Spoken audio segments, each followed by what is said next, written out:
comment connecter sa vie à la grâce pour réussir. Retenez ceci. La grâce a deux dimensions. Aujourd'hui, je vais être très pédagogue. Je vais aller doucement parce que je veux que tu écrives, tu prennes note. Parce que lorsque tu as compris, Jésus dit, vous connaîtrez la vérité. Mais la connaissance ici, c'est la compréhension. Ce n'est pas la connaissance intellectuelle. Et elle vous affranchira. Donc, je vais aller doucement parce que je veux que tu comprennes. Si tu as compris ça, tu vas voir que ta lecture des choses bibliques, la vie va être facile pour toi.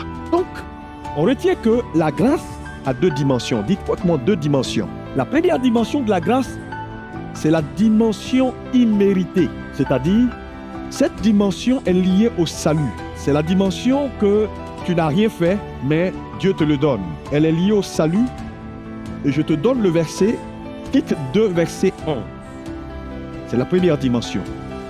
Car la grâce de Dieu, source de salut pour tous les hommes, a été quoi? Manifestée. Donc, Dieu a manifesté la grâce à tous les hommes. Ça, c'est l'aspect immérité. Cette grâce-là, personne ne la mérite.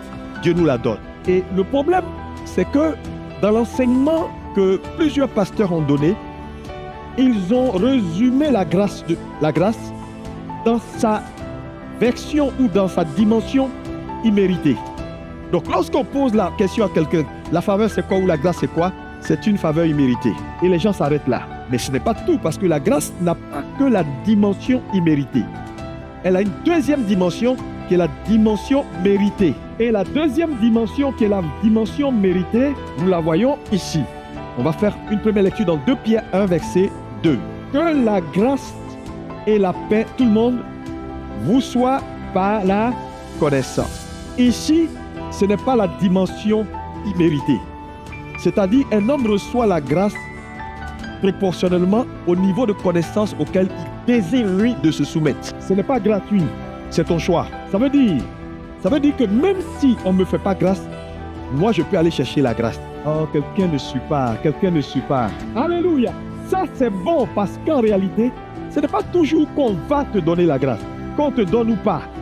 Dieu nous donne un chemin. Il dit, un homme peut multiplier sa grâce en acceptant d'aller un peu plus en eau profonde avec Dieu, par la connaissance. Donc, plus tu sais, plus ton niveau de grâce augmente. C'est un aspect mérité. Parce que c'est toi qui initie, ce n'est pas Dieu qui le fait. Alléluia. Et lisons Proverbe 13, verset 15.